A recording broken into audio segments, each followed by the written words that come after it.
I'm from a small Southeast Texas town.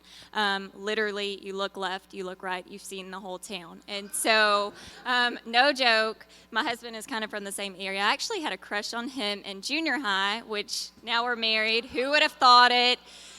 Long story. Anyway, I just wanted to kind of share a little bit of my testimony with you guys. Like I said, I grew up in a small town. Both of my parents had business in town. Super close to my family. My parents were married for 19 years, and when I turned 12, a little bit after, my dad left my mom.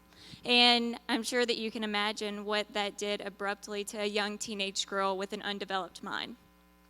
I grew up playing sports, and so I was always super, super competitive from the time that I could walk until about I was in high school. And having that competitive, not gonna lie, sorry God, spirit, I was always looking for love in the wrong places because I just felt so unworthy and abandoned.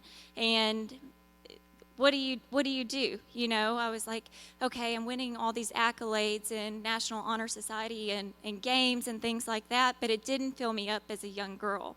And so as time went on, as I got older, I just remember looking for love in all the wrong places. I know, not the old country song, if you're thinking that, it's not. But it's true, you know, it's amazing that what we will do when we're empty, we will do anything at all costs to fill that void with something that you shouldn't, unless it's Jesus. And, you know, I grew up in church. I loved the Lord. I strayed, though. Filling my life with all of these different things. And as I got older, I got married at a very young age to somebody that I barely knew. I had a baby out of wedlock, and I went through an eating disorder. I was 87 pounds, roughly, at 5 months pregnant. And so, you know what? Before I go any further, I was too busy fangirling over Daedra. Let's just give it up for God, because I should not be here right now. I shouldn't. I'm sure that many of us, we all look different, but a lot of us have similarities. The devil has tried so many times to take us out, and I get so emotional every time I talk about it, so I'll try not to cry, but will never forget, I was laying in a hospital bed at 5 months pregnant, about to die, and the doctors had told my dad was there, my mom was there, and the doctors had told my dad and mom, if we don't take her inpatient, then she probably will not make it.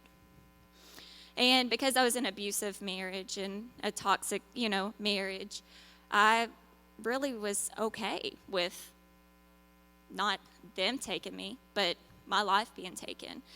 But things hit differently, whenever you have a life growing inside of you. And so I had to make a decision. And so I went inpatient until, it was close to have a baby.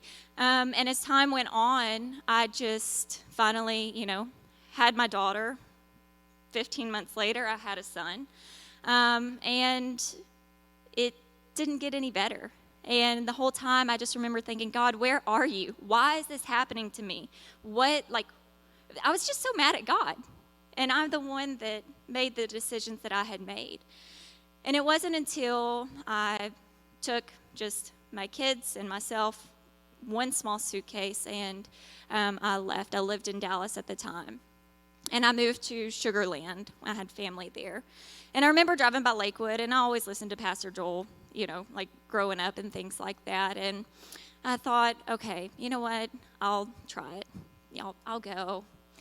So I was here, I feel like, every time the doors were open for about 6 years. And I would take both of the car seats. And I know y'all know how long that walk is up the ramp, so it was not easy, sweating. And I would sit at the very top because I was just so vulnerable and unashamed. And I just felt so unworthy.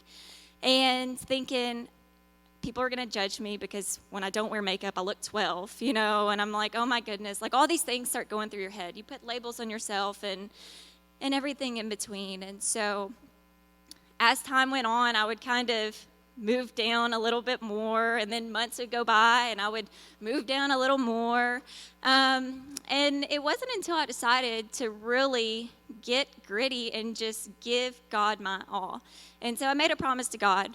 I was like, for 6 months, I'm not dating, no thanks. I'm not doing any, none of that. my husband moved back. Well, he wasn't my husband then.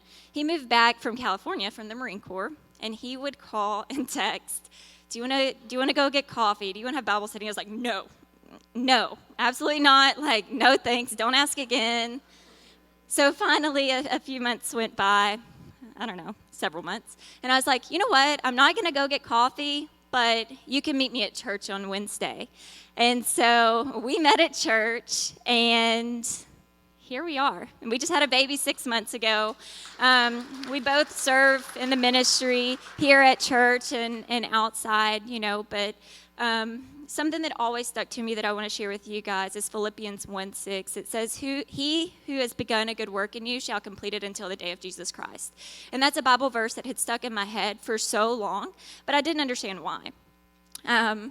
And so no matter what it is that you're struggling with, whether you were like me at some point when it looked like I had it all together on the outside, but on the inside, you're hurting and you're broken and people really don't know what's going on. I just encourage you guys to use your story and allow it to be a platform that you stand on rather than a prison that you live in, because you are worthy, you are called, just like in the book of Esther, for such a time as this. Okay.